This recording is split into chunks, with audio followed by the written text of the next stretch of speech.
René Goscinny, vous êtes directeur de la revue Pilote, bachelier, chevalier des arts et lettres et en même temps humoriste. Vous avez obtenu le prix Alphonse Allais. Vous avez 45 ans, mais pour des millions de lecteurs, vous êtes surtout le père d'Astérix. Astérix, vous le savez, est devenu un classique. Vous pouviez le prévoir? Non, c'est absolument impossible à prévoir. Vous savez, quand on fait quelque chose, on espère que ça marchera, mais de là à prévoir le succès, ça serait trop beau. Astérix a été créé par Uderzo et par moi très simplement, sans problème. Nous cherchions une histoire qui puisse amuser le public, et puis c'est comme ça que c'est parti. Les sociologues et les philosophes se sont emparés de ce personnage. J'ai l'impression qu'ils voient à travers lui beaucoup plus de choses que vous n'en avez vous-même imaginé. Oh, certainement. D'ailleurs, ce que nous n'avions pas prévu, c'est ça, justement. C'est les sociologues, les psychologues, voire même les psychiatres, pour ne pas parler des hommes politiques, et de tous ceux qui se sont emparés d'Astérix et qui y ont vu toutes les choses que nous n'avons pas mises et qui n'y sont vraiment pas. Je le sais d'autant mieux que je viens de terminer ce matin le synopsis de la prochaine histoire d'Astérix. Il s'appellera? Oh, pour l'instant, ça s'appelle Le Devin. C'est une histoire de devin. Mais je l'ai faite comme toutes les autres histoires, avec un désir de faire rire, très simplement. C'est tout. C'est déjà prêt. Ben, oui, c'est-à-dire que je fais des synopsis extrêmement détaillés. Et vous savez quand ce livre sortira, car vous avez un planning fait d'une manière exemplaire. Oui, bon, je pourrais pas vous dire exactement, mais il sortira, je pense, vers le mois d'octobre prochain. Parce qu'il y en a un autre qui va sortir au mois de mars. Dans l'itinéraire de votre travail, de votre métier, vous deviez nécessairement passer par Astérix? Non, d'autant moins d'ailleurs que Astérix a failli ne pas naître. Nous avons créé Astérix pour le journal Pilote que nous avions fondé, et on nous a demandé, à Uderzo et à moi, de créer une histoire. Et la première idée que nous avions eue, c'était de moderniser le roman de Renard en bande dessinée. Et nous avions d'ailleurs fait une ou deux pages, et ça nous plaisait bien, et puis nous avons appris que quelqu'un venait de faire quelque chose de tout à fait similaire. C'est à ce moment-là que nous avons dit, bon, mais il faut chercher autre chose, et cette autre chose a été Astérix. Longtemps, nous avons été en retard au niveau de la bande dessinée. Vous l'avez rattrapé, ce retard? Je crois qu'on commence à le rattraper, oui, d'une façon un peu chaotique. Vous savez, en France, la bande dessinée a été une chose extrêmement méprisée. Quand nous avons débuté, des gens de mon âge, je dois dire qu'il fallait aimer ça, il fallait avoir le cœur bien accroché, parce que c'était vraiment une chose pour imbéciles. D'ailleurs, encore maintenant, quelquefois, je m'amuse en lisant une critique de film où on me dit ce film est très stupide, il est du niveau d'une bande dessinée. Toujours agréable à entendre. Considéré comme un art mineur. Oh, même pas comme un art, comme un mal. Et puis, mon Dieu, peu à peu, les choses ont un peu changé. Le snobisme s'est mis de la partie, très certainement. Et puis, vous savez, ça avait beau être très méprisé, la bande dessinée avait énormément de lecteurs, et peu à peu, ça s'est su, et puis ça s'est un peu dédouané. Vous vous rappelez, René Goscinny, les bandes dessinées que vous lisiez dans votre jeunesse?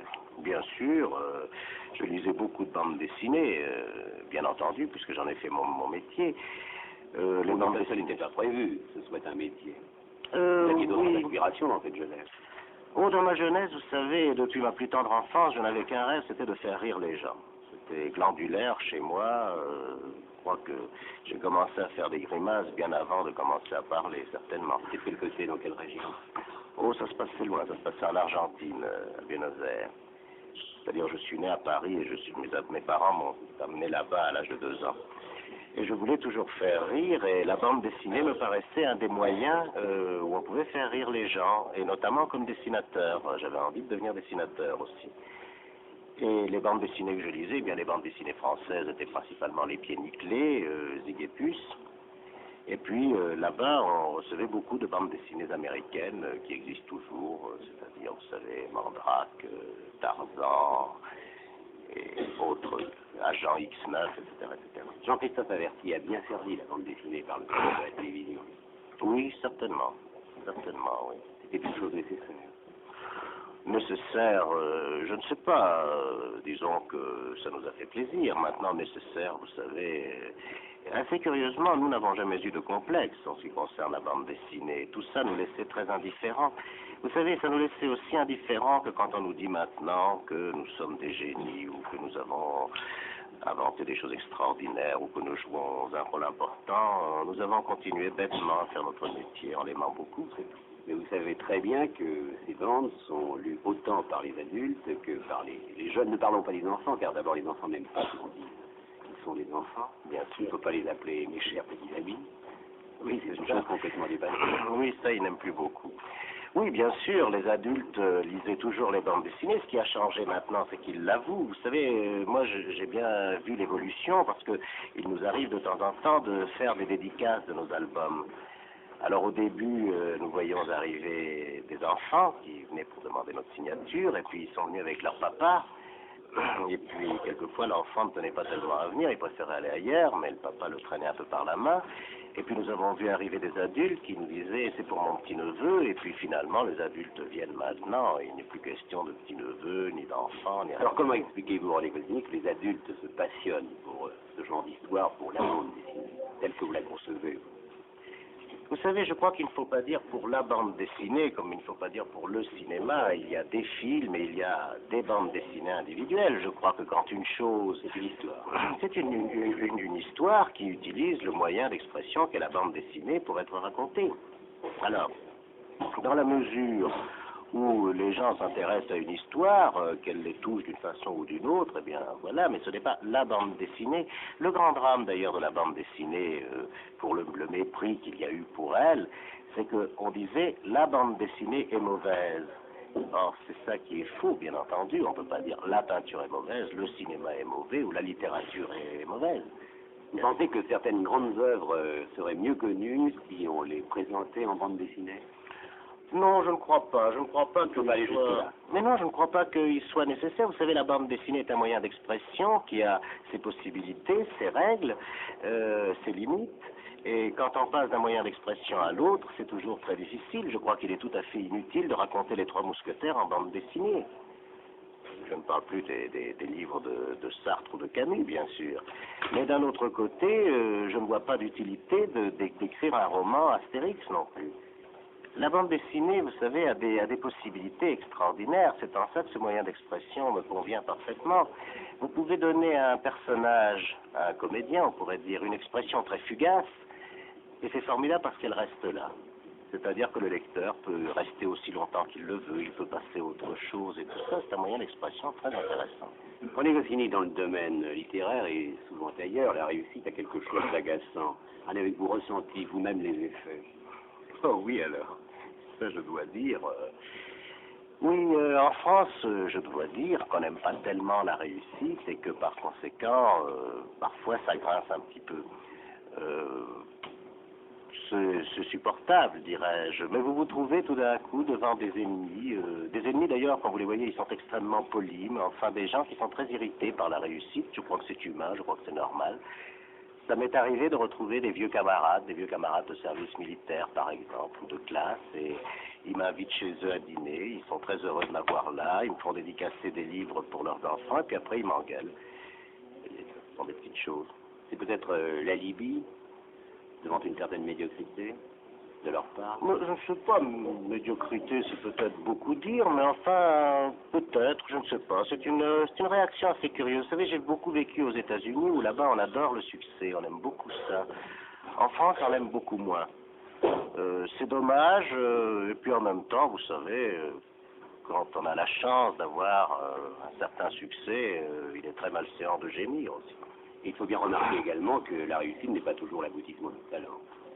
Non, bien sûr, ça n'a rien à voir. Vous faites des choses parfois dont vous n'êtes pas très satisfait et qui ont un succès extraordinaire. Vous faites d'autres choses, vraiment, où vous y tenez et ça ne marche pas. Donc, les deux choses sont un peu différentes. Non, ce qui me rend heureux, moi, ce qui fait de moi un privilégié, c'est de pouvoir faire de mon violon d'Ingres mon métier. Et ça, je crois que c'est un privilège extraordinaire. Puis vous avez pris une grande liberté avec ce succès. Oui, bien sûr, vous savez, ça c'est un des avantages, peut-être le principal, c'est une grande liberté. Mais enfin, vous savez, comme je vous le disais, pour nous qui avons fait ce métier, qui avons débuté dans ce métier quand il était vraiment très mal vu, ce goût de la liberté, nous l'avions déjà, parce que vous imaginez que les conseils autour de nous ne nous ont pas manqué, ni les conseils, ni les admonestations, etc. Mais enfin, notre idée de la liberté, c'était de faire ce que nous aimions. Même en Amérique, on se passionne pour le phénomène Astérix. Alors je voudrais bien savoir ce que les Américains ont reconnu dans ce Gaulois. Oui, les Leur Américains, on ne peut pas dire que ce soit un raz-de-marée tout de même. Non, en Amérique, ça commence seulement. Mais dans d'autres pays, dans beaucoup de pays, c'est un très gros succès. Je crois que finalement, voyez-vous, c'est drôle, cette histoire, nous l'avons conçue pour un public français, pour un journal français et pour un public français, parce qu'avant nous travaillions souvent dans des journaux, notamment des journaux belges, où il fallait toujours penser à un public, par exemple, qui n'était pas francophone, où il fallait éviter certaines choses. Avec Uderzo, nous nous sommes dit, bon ben là, on y va, on fait un truc, on s'amuse entre nous.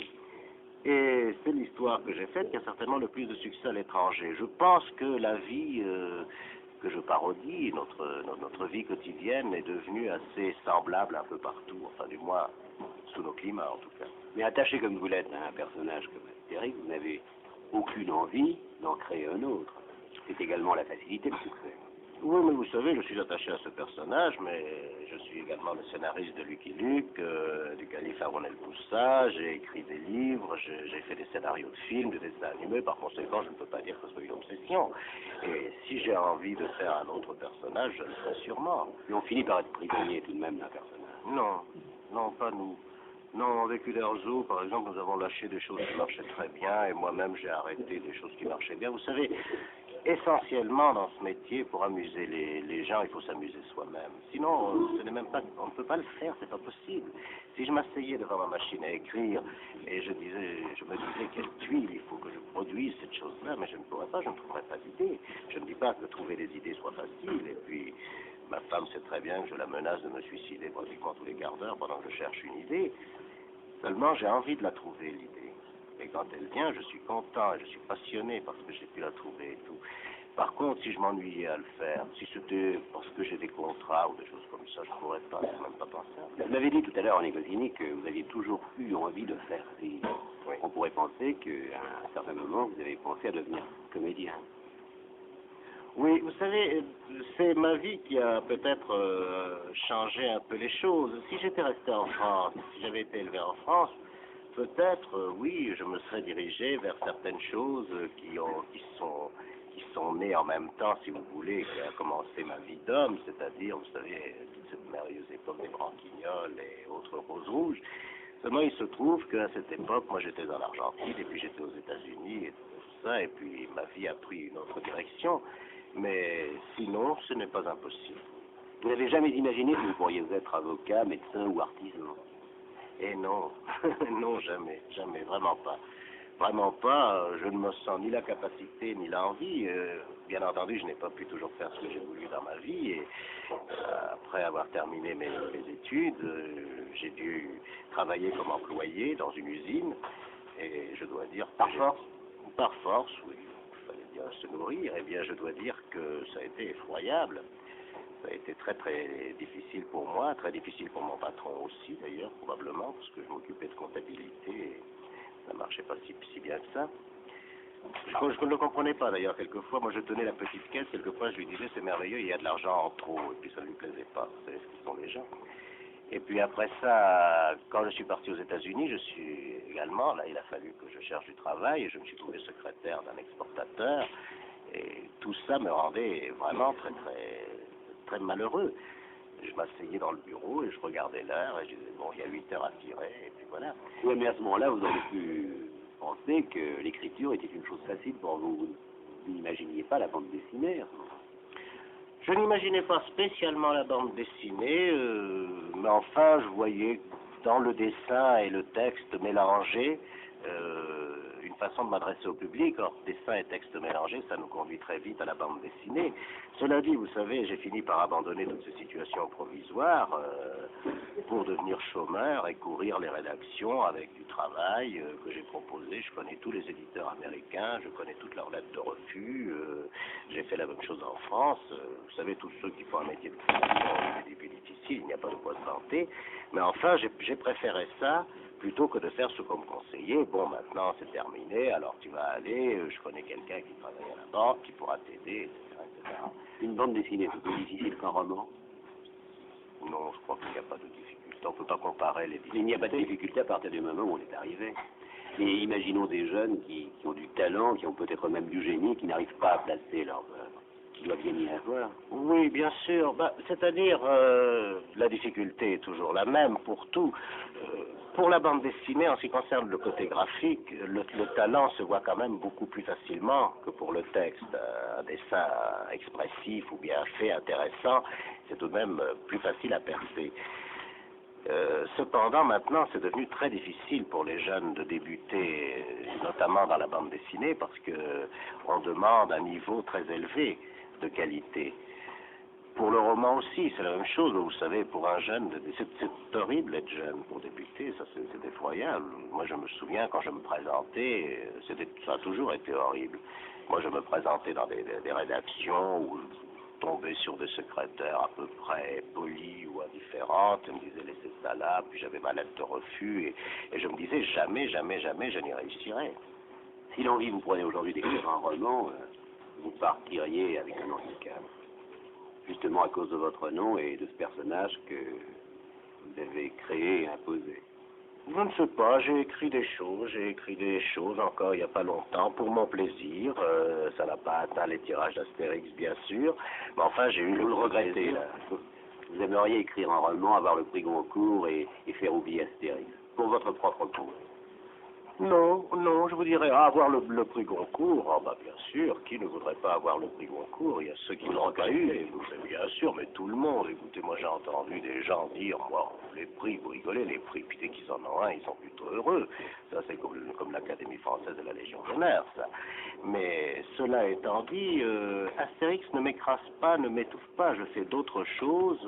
Voyez-vous, avec Pierre Tchernia, je me suis lancé dans une aventure cinématographique avec le plus grand plaisir. Encore une réussite, vous parlez du Viager. Oui, le Viager. Vous êtes abonné aux réussites? Oh, je ne suis pas superstitieux, mais il faut peut-être pas dire ça. Non, j'ai raté beaucoup de choses, malheureusement, et je crains que j'en raterai d'autres. Mais enfin, ça fait partie de notre métier, voyez-vous. Je crois que si ce métier, on travaillait toujours à coup sûr, ça deviendrait peu intéressant. Mais il y a toujours l'énorme risque que l'on prend, et plus on a réussi de choses, on dirait là, on m'attend au tournant. Et ce que nous disions, où on n'aime pas tellement le succès en France, je ne suis pas seul à m'attendre au tournant. C'est un peu excitant. Bien que je ne suis pas un agressif ni un battant, mon personnel. Guy Béard, vous avez choisi la fille aux yeux mauves.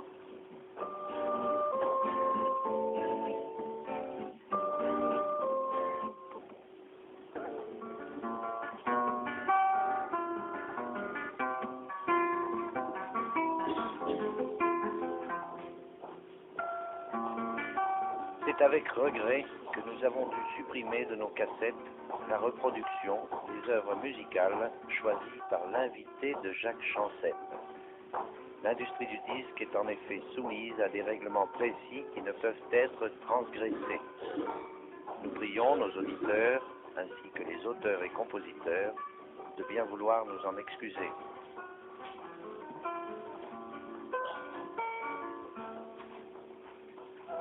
J'aime une fille aux yeux mauves qui dans son alcôve a su tout oser.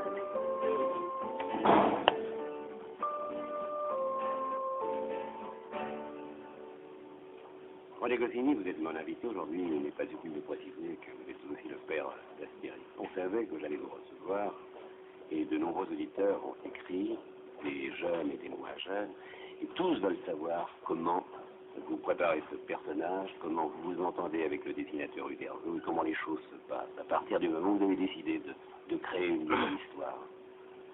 Eh bien, à partir du moment où nous décidons de créer une nouvelle histoire, nous nous réunissons, Uderzo et moi, pour choisir le thème général de l'histoire. Alors nous discutons de différentes choses et puis j'essaye de voir quelle est l'idée qui permettra le meilleur développement. Une fois que nous avons trouvé cette idée, nous nous documentons. Uderzo pour le côté graphique et moi évidemment pour le texte. Je me documente beaucoup. Vous lisez La Guerre des Gaules? Bien sûr, oh là là, si mon camarade César n'avait pas été là, que serions-nous devenus? Et alors, je me documente beaucoup et j'essaye un peu d'oublier ma documentation parce qu'on est souvent tenté de faire des plaisanteries pour spécialistes après. Et puis, une fois que cela est fait, je commence à penser à la ligne générale de mon histoire et j'écris finalement un synopsis, mais extrêmement détaillé. Je mets déjà dedans les gags, les effets graphiques, les dialogues, enfin tout. Et quand ce synopsis est fait, c'est mon plus gros travail, je le donne à Uderzo, Uderzo le lit, il voit si tout va bien, si ça lui convient. Et une fois que nous sommes d'accord, je fais un découpage qui est tout à fait semblable à un découpage de cinéma, c'est-à-dire avec la description de l'image très détaillée et puis le dialogue. Quel est celui d'entre vous deux qui perd le plus de temps à en gagner? C'est-à-dire que vous écrivez l'histoire, j'imagine que la chose doit aller assez vite, et ensuite Uderzo fait ses dessins, et là, il faut beaucoup plus de temps. Oui, certainement. Uderzo est beaucoup plus tenu par le temps que moi. Une page, une planche, comme nous disons, d'Astérix prend à peu près une vingtaine d'heures à être faite. Et Uderzo peut difficilement faire d'autres choses, alors que moi, une fois que j'ai écrit mon synopsis, ça peut être plus ou moins long, mais une fois que je l'ai écrit, là, les choses vont plus vite, évidemment. Votre travail est seulement un pastiche, ou vous pouvez aller plus loin et même lui donner des résonances politiques, si vous le voulez? Si je le voulais, je pourrais. D'ailleurs, on me l'a beaucoup demandé, on l'a même vu alors qu'il n'y en a pas, mais je ne veux pas. Je ne veux pas, ça ne m'intéresse pas. Je préfère en faire quelque chose simplement dans le but d'amuser le public, comme je vous le disais. Les Gaulois ont l'air authentiques alors qu'ils sont tout à fait faux. Oui, ils sont faux, mais vous savez, quand on parodie quelque chose, on finit par retomber sur la vérité quelquefois. Tout d'abord, la documentation de Uderzo fait qu'il y a des choses très exactes dans les détails, dans certains accessoires, dans des bijoux, etc., qui donnent une vérité. Et puis ensuite, vous savez, quand on relit tous les ouvrages, et notamment la guerre des Gaules et tout ça, on s'aperçoit que les Gaulois étaient finalement, par beaucoup de côtés, vraiment les ancêtres des Français. Ils avaient ce goût modéré de la pagaille, et le nôtre, ils avaient cette difficulté à s'entendre entre eux, ils étaient plutôt bons vivants, etc., etc., et peu à peu, on retombe dans une sorte de vérité. Vous parlez de ce goût immodéré de la pagaille. Seriez-vous, vous, un homme d'ordre? Oui. Oui, je suis un homme très ordonné et très méthodique. Je crois que pour faire ce que je fais, c'est souhaitable. Enfin, moi, j'ai toujours eu besoin de beaucoup d'ordre. Même politiquement parlant? Non, politiquement parlant, alors là, non, pas du tout. C'est-à-dire, et quand je vous dis pas du tout, je ne veux pas dire pas du tout non plus. Non, politiquement, vous savez, mes idées sont assez diffuses. Je suis un passionné de la liberté, qui est un mot qui ne veut plus dire grand-chose, mais vraiment de la liberté. Il y a des gens qui sont passionnés de la liberté, c'est-à-dire qu'ils voudraient que les gens qui soient dans les prisons sortent, ce qui est bien, mais ils en mettent d'autres à la place. Ce que je trouve moins bien. Personnellement, vous savez, j'aime bien être libre. J'ai choisi un métier libre et c'est la chose qui m'intéresse. Toute forme de gouvernement m'assurant cette liberté me convient. Vous êtes intraitable sur le détail dans vos histoires, dans vos dessins, tous les deux. Ah oui, c'est un travail, disons, très précis, très minutieux. On ne vous pardonnerait pas, par exemple, de montrer un outil ou un instrument de musique qui ne correspondrait pas à la réalité. Oh, ça nous est arrivé et on ne nous l'a pas pardonné. Une fois, Uderzo a fait un Gaulois qui passait en portant une brouette. Et évidemment, nous avons eu des reproches. Une autre fois, j'avais mis Astérix ou un autre personnage en train d'éplucher des patates. Alors là, quand on nous fait le reproche, nous mentons, nous disons mais oui, mais ça existait, c'est tombé dans l'oubli ensuite. Vous avez retrouvé dans la guerre des Gaules des petites anecdotes qui vous permettent de tricher? Vous savez, je crois que dans la guerre de Gaulle, Jules César ne s'est pas tellement privé de tricher sur pas mal de choses, alors pourquoi pas nous? René Goscinny, on vous accuse d'être misogyne. Et hier, j'étais à Bruxelles, au concert de la RTB, et nous avons fait, après Radioscopie, où j'avais la chance de recevoir Paul-Henri Spaak, et nous avons eu une conversation avec Hergé, qui est le père de Tintin. On l'accuse également, lui, Hergé, d'être misogyne. C'est-à-dire que dans Tintin et dans Astérix, il n'y a jamais de femme. Pourtant, les Gauloises existaient. Oui, alors tout d'abord, ma femme serait très déçue de cette accusation de misogynie, mais il faut vous dire que d'abord dans Astérix, il y a des femmes. Il y en a même de plus en plus, il y en a eu une toute brève qui était une femme, c'était Cléopâtre. Oui, bon. Oui, mais voyez-vous, ils n'ont pas le rôle principal, avouez-le. Non, mais c'est dû pour plusieurs... Obélix, C'est dû pour plusieurs raisons. Il y a une raison tout de même qu'il ne faut pas oublier. oublié, quand nous avons commencé à faire ce métier, d'ailleurs ça existe toujours, il existe une commission de surveillance de la presse des jeunes, qui n'entre pas tellement dans mes idées de liberté dont je vous parlais tout à l'heure, et qui est extrêmement sévère et qui a des règles extrêmement strictes, et notamment en ce qui concerne le mélange des sexes. Par conséquent, quand nous mettions, maintenant c'est un peu calmé parce qu'ils ont été débordés par tout ce qui se passe autour de nous, mais au début, quand nous mettions une femme dans nos bandes dessinées, nous nous attirions des ennuis.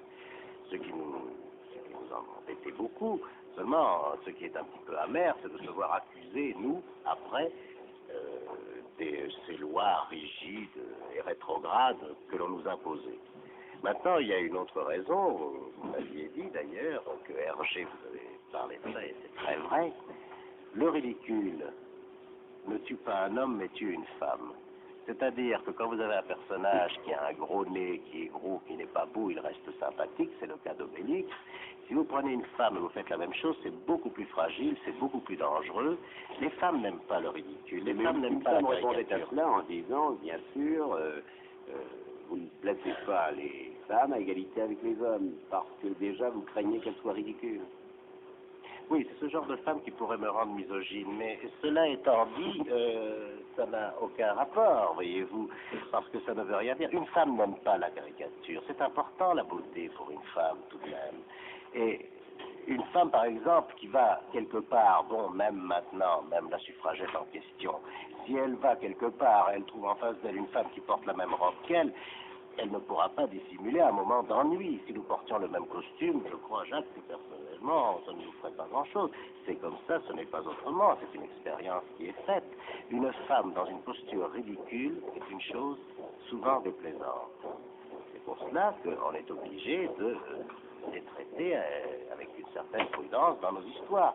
Cela dit, je viens d'écrire, comme je vous l'ai dit, mon synopsis ce matin, où les femmes de mon village, pour la première fois, boivent de la potion magique. Et il y en a une qui secoue une tarte phénoménale à un des gars en disant c'est merveilleux d'être l'égal de l'homme.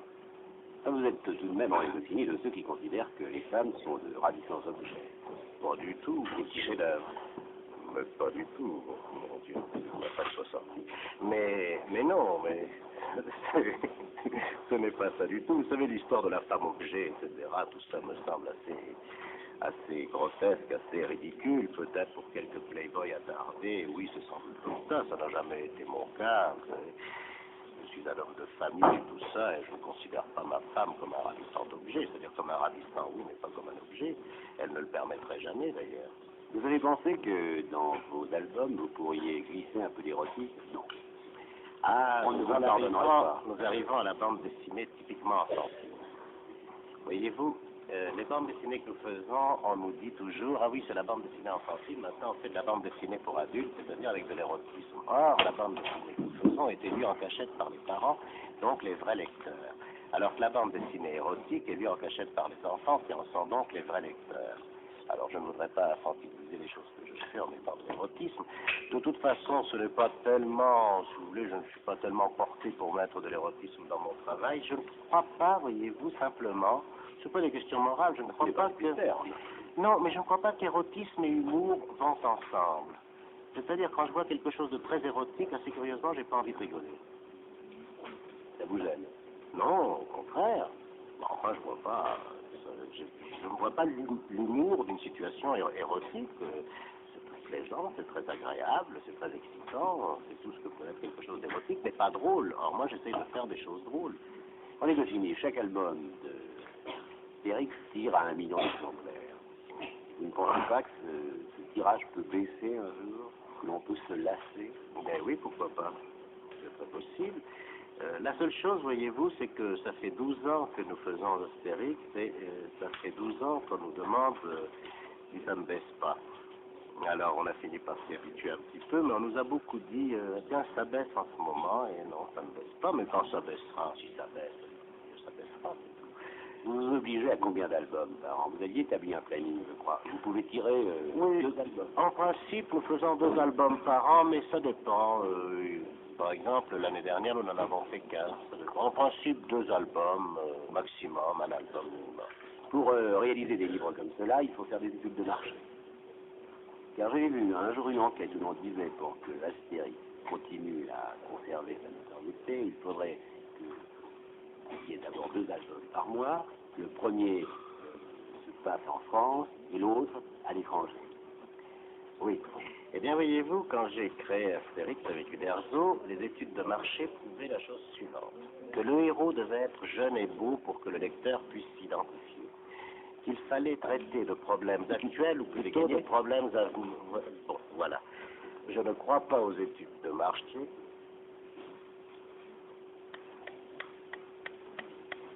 Il vous reste maintenant à retourner votre mini-cassette. Dans quelques secondes, nous retrouverons Radioscopie.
Combien d'albums par an? Vous aviez établi un planning, je crois. Vous pouvez tirer Oui. 2 albums. En principe, nous faisons 2 albums par an, mais ça dépend. Par exemple, l'année dernière, nous n'en avons fait qu'un. Ça dépend. En principe, 2 albums, maximum, un album minimum. Pour réaliser des livres comme cela, il faut faire des études de marché. Car j'ai vu un jour une enquête où l'on disait pour que Astérix continue à conserver sa notoriété, il faudrait qu'il y ait d'abord 2 albums par mois. Le premier se passe en France et l'autre à l'étranger. Oui. Eh bien, voyez-vous, quand j'ai créé Astérix avec Uderzo, les études de marché prouvaient la chose suivante. Que le héros devait être jeune et beau pour que le lecteur puisse s'identifier. Qu'il fallait traiter de problèmes actuels ou plutôt de problèmes à venir. Bon, voilà. Je ne crois pas aux études de marché, ils viennent toujours au secours de la victoire, peut-être pour certains produits immuables. Un produit, un savon, c'est immuable, ça ne change pas, mais pour des choses vivantes, comme nous faisons, et ça n'existe pas. De demander à quelqu'un qu'est-ce que vous aimeriez, eh bien, c'est déjà fini, puisque nous sommes là pour surprendre le lecteur. S'il connaît les histoires avant nous, ça ne lui plaira pas. Alors, les études de marché, les enquêtes de motivation, l'informatique, tout ça, pour moi, la seule utilité, c'est que ça me donne des sujets pour Astérix, c'est tout. Mais personne ne peut prévoir le succès que va avoir le prochain journal et tout. Il y a eu des publications en France qui sont sorties au moment où on disait, en tout cas, toutes les enquêtes de marché le prouvent, plus jamais un périodique n'aura du succès en France. Et bing, il en sort un avec 20 millions d'exemplaires. Alors ils vous disent, les études de marché prouvent qu'aucun périodique d'un autre style que celui-là ne pourra réussir. C'est joyeux, les gars. En négocié, vous avez sans doute été sollicité par des grandes marques qui auraient tenu à sachiez participer à vos aventures. La publicité, parfois, pouvait s'introduire dans vos histoires. Non, c'est-à-dire que... C'est difficile, remarquez, mais il y a des Non, on pourrait introduire très bien tout ce qu'on veut. Vous savez, on peut faire de la publicité parallèle dans l'Astérix, seulement en réalité... Vous y avez pensé? Oh, je n'y ai pas pensé, on me l'a demandé, je l'ai refusé, mais non... Dans un contrat d'édition, il y a des utilisations publicitaires, des choses que vous créez, donc ça c'est une chose totalement à part. Le personnage est utilisé pour des marques comme le faisait Walt Disney, comme le font d'ailleurs tout un tas de personnages. Mais dans l'histoire même, non, ça bien sûr, on nous a demandé, on nous a dit, vous n'aurez pas à le regretter, mais si on aurait à le regretter, parce qu'on ne peut pas, vous n'y croirez plus. Oui. Et pourtant, pendant que je vous parle, je pense que ce matin, en terminant mon synopsis, j'ai fait de la publicité parallèle. Mais je ne peux pas le dire à votre micro, bien entendu. On écoute Alexandre Lagoya, qui interprète le menuet de Jean-Sébastien Bach.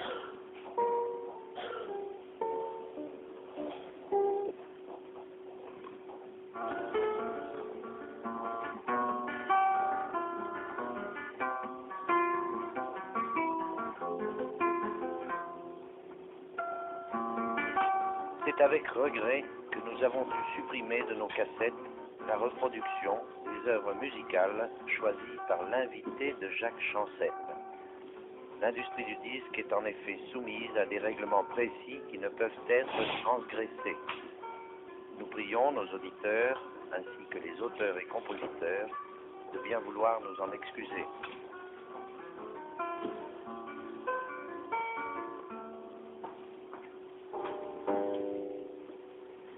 René Goscinny, lorsque vous travaillez pour bande dessinée, lorsque vous préparez Astérix, j'imagine que vous voulez retrouver l'ambiance des films du temps du muet. Oh oui, bien sûr. Oui, c'est une des choses que j'aime beaucoup et que j'essaye de retrouver parce que je trouve qu'il y a la pureté du gag dans ces films-là qui provoquait l'éclat de rire et ça, je trouve ça extraordinaire. Vous pouvez le prévoir, l'éclat de rire, lorsque vous écrivez l'histoire ou lorsque vous dessinez le personnage avec Uderzo? Non, non, je ne crois pas. Je ne crois pas. Il m'est arrivé de faire des petites expériences avec Uderzo, c'est-à-dire indiquer une expression à Uderzo, par exemple d'Obélix qui rit aux éclats en disant ce serait drôle de voir si ce rire dessiné est contagieux. Et l'expérience est vraie d'ailleurs. J'ai vu des gens rire en voyant ce dessin. Mais prévoir l'éclat de rire, non, malheureusement, on ne peut pas. Au cinéma, quel est celui qui réussit le mieux, Lucky Luke ou Astérix? C'est-à-dire que pour l'instant, ils réussissent bien tous les deux, mais chaque dessin animé bénéficie au point de vue technique des progrès faits sur le précédent.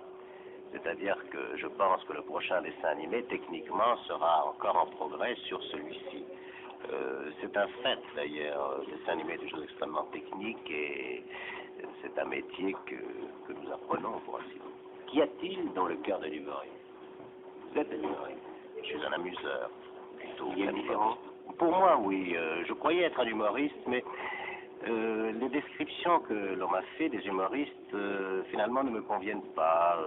L'humoriste devenant surtout un moraliste, un philosophe, un homme engagé. Et moi, finalement, mes buts sont beaucoup plus simples. Et moi, c'est toujours ce but de faire rire. Par conséquent, je pense qu'il me convient mieux de dire que je suis un amuseur, un rigolo. Vous êtes souvent attaqué au niveau de vos propres initiatives. On vous en veut d'avoir créé ces personnages et de leur donner une certaine dimension? Oh non, pas plus que ce que je vous disais tout à l'heure, c'est-à-dire que le succès provoque de la méfiance, mais enfin ça ne va pas beaucoup plus loin, et puis je ne crois pas donner beaucoup de prise de toute façon, vous savez. Je lisais ce matin un papier, c'est tout de même insensé, Astérix tire plus qu'André Malraux. Oui, bien sûr, oui, ça m'amuse, parce que alors vraiment... Il ne faut surtout pas comparer. Il ne faut surtout pas comparer, je vois pas ce que Astérix aurait à dire au président Nixon, de toute façon, mais ça n'a aucun rapport, vous comprenez, Malraux et Astérix, oui, bien sûr, c'est facile, mais ça ne veut rien dire, ça. D'ailleurs, Malraux, vous comprenez, m'a souvent écrit, c'est un lecteur d'Astérix, il m'a souvent écrit, ça l'amuse bien, ce qui prouve en tout cas que lui n'y voit pas de mal. Quels sont les grands lecteurs d'Astérix, les grands lecteurs célèbres? Vous citez André Malraux, il peut y en avoir d'autres. Oh oui, il y en a d'autres. Il y a Malraux, il y a d'autres ministres qui l'ont lu assez curieusement, c'était très lu. Je crois même que le général de Gaulle le lisait. Il était même très attentif, quoi. Je crois, oui. Nous n'avons jamais communiqué, je n'ai jamais eu de confidence de sa part, voyez-vous, ce qui m'empêche d'écrire mon livre sur les mots du général. Et en dehors de ça... il y a beaucoup de gens très connus, enfin les comédiens, bien sûr, des académiciens, tout ça, il y a beaucoup de monde. Donc l'avenir prochain, Astérix peut devenir un personnage important, être empereur Dans mon histoire, non, je ne crois pas, il restera toujours un petit guerrier gaulois, un petit bonhomme dessiné au crayon. D'abord, on peut l'effacer, le supprimer. C'est comme Ziguépus, c'est comme Philochard, Riboudingue et Croquignol, c'est tout. S'il montait sur le trône, il perdrait de sa vertu. Il n'a aucune raison de monter sur le trône. Si moi je montais sur le trône, ça serait grotesque. Si Astérix montait sur le trône, ça serait tout aussi grotesque, sauf si je trouvais une idée particulièrement drôle à ce sujet, mais il n'y resterait pas longtemps sur le trône de toute façon. En inventant Astérix, vous avez voulu dépasser Tintin? Est-ce que vous lisiez Tintin? Bien sûr que je lisais, je connaissais très bien Tintin et je connais très bien Hergé. Je n'ai pas eu l'intention de dépasser Tintin et je n'ai pas dépassé Tintin, qui est une histoire qui a toujours beaucoup de succès, qui existe depuis très longtemps. Et en plus, Hergé, il faut tout de même dire une chose. Et il faut pas tout de même, il faut le dire, Hergé a été le premier qui a dédouané notre métier vis-à-vis des gens. C'est le premier qui a eu ces albums lus par des gens et qui ne commençait pas à dire c'est absurde, c'est mauvais et tout. Nous avons beaucoup gagné par Hergé et je dois dire, je me flatte d'être un ami d'Hergé et que quand on nous parle... Quand nous en parlons, Astérix a démoli Tintin, etc., je vous assure que nous ne prenons pas ça très au sérieux. Lui, en tout cas, ne le prend pas très au sérieux. Il a raison. Vous m'avez dit, je suis un amuseur, mais dans la vie, est-ce que vous êtes gay? Car les deux choses ne vont pas ensemble, parfois. Ah si, je crois que ça n'a rien à voir, vous savez. Les humoristes, les amuseurs sont comme tous les créateurs, ils sont inquiets. Ça, c'est vrai, on est toujours inquiet, on ne sait pas ce qui va se passer, comment on va réussir quelque chose, si ça va continuer, si on va continuer à trouver des idées.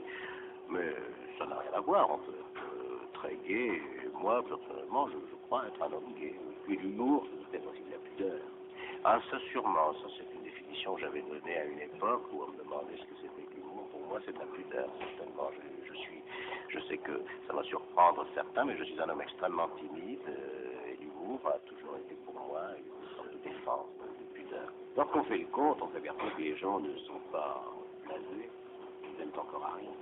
Mais oui, mais bien sûr qu'ils aiment encore à rien. Vous savez, nous vivons une période qui est pareille à toutes les autres périodes, où on se prend très au sérieux, ce qui est dramatique. Pour moi, c'est une chose effroyable, et où on dit c'est une période charnière.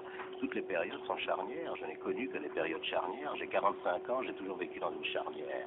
Et puis les gens, mon Dieu, on continue à s'amuser, à rire, tant qu'ils le peuvent. Vous savez, quand les gens n'ont plus le loisir de rire, c'est que ça va vraiment très, très, très mal.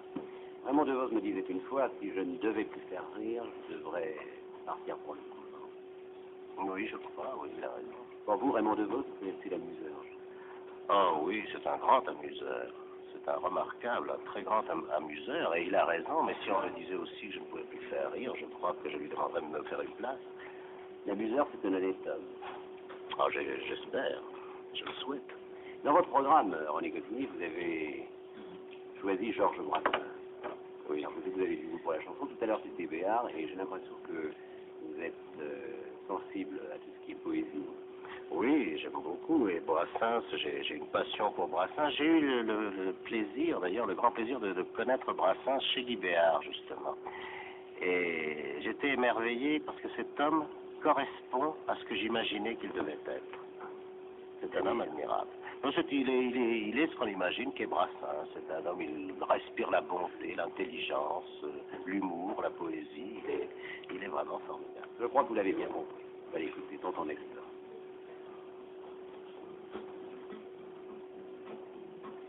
Tonton Nestor.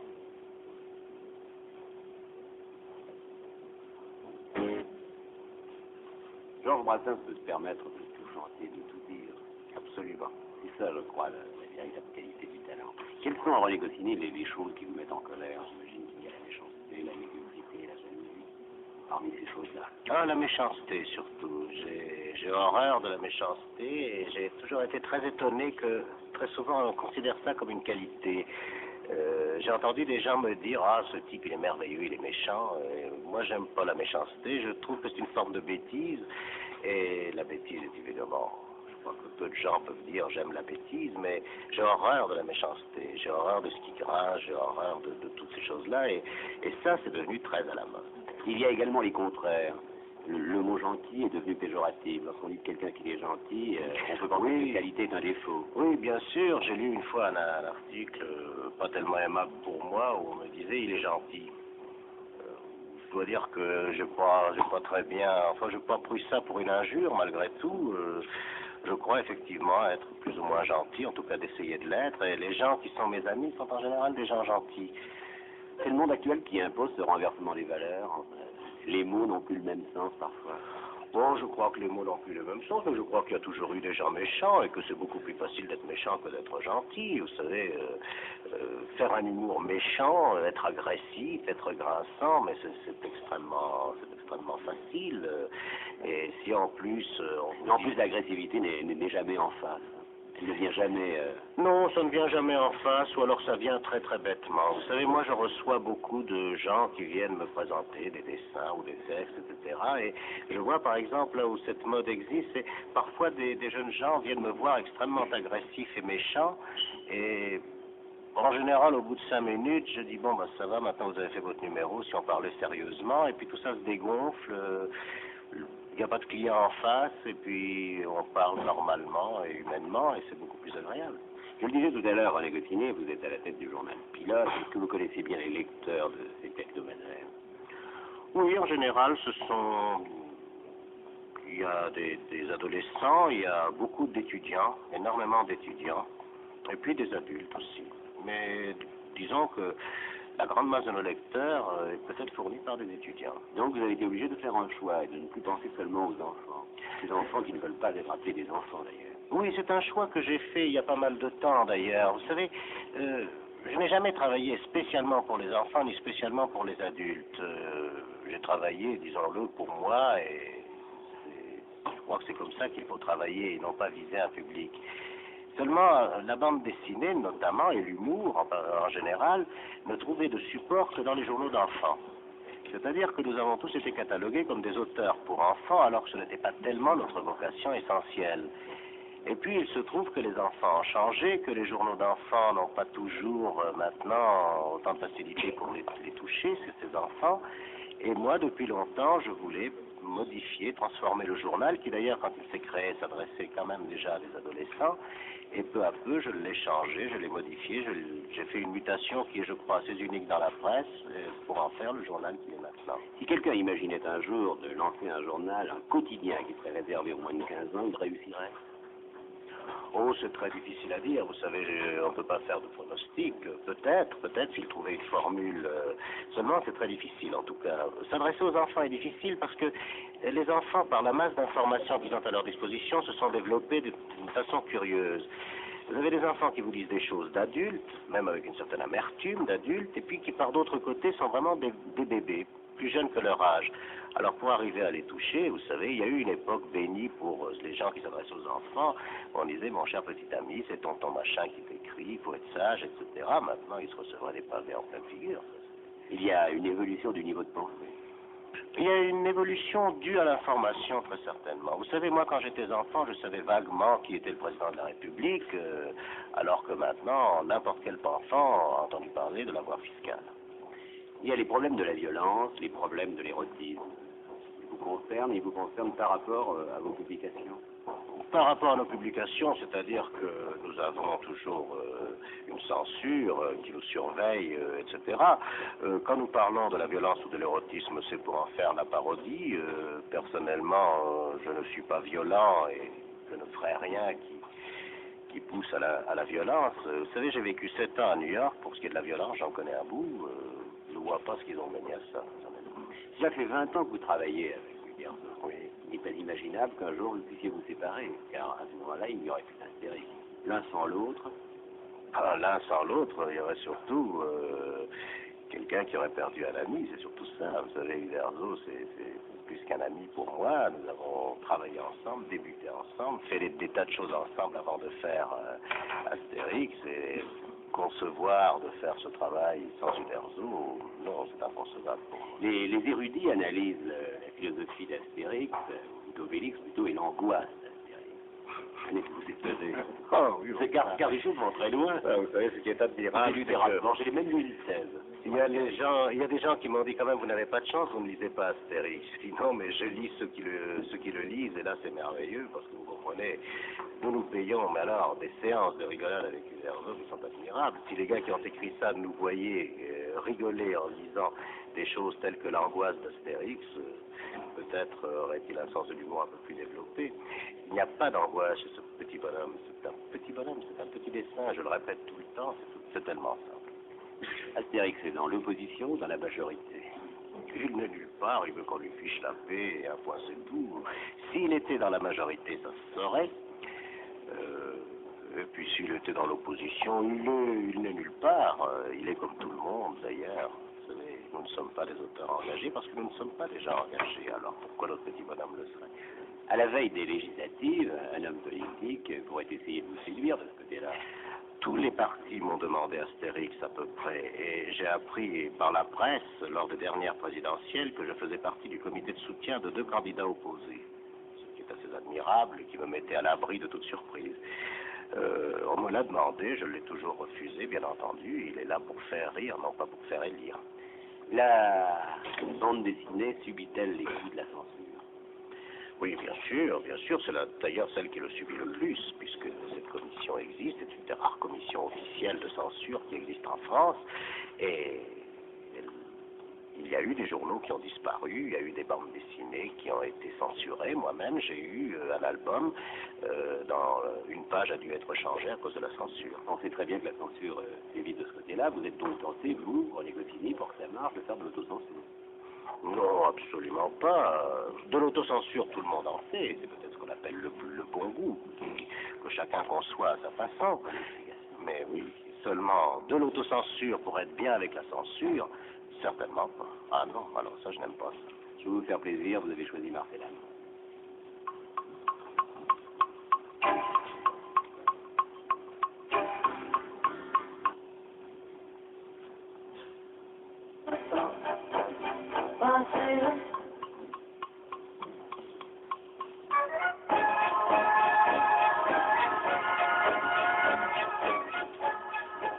René Goscinny, nous arrivons au bout de cette émission. Un dernier mot, l'avenir. Vous le voulez différent du présent? Non, sûrement pas. Je veux continuer ce que je fais et je ne peux pas concevoir de faire autre chose, de m'amuser en amusant. Vous êtes un peu Astérix vous-même? On est toujours un petit peu, vous savez, on est toujours un peu Madame Bovary, bien sûr. Mais enfin, c'est un peu difficile de trouver le rapport. Sauf que Astérix est là pour essayer d'amuser les gens. Vous êtes colon. Ben oui, un peu. Merci, René Goscinny.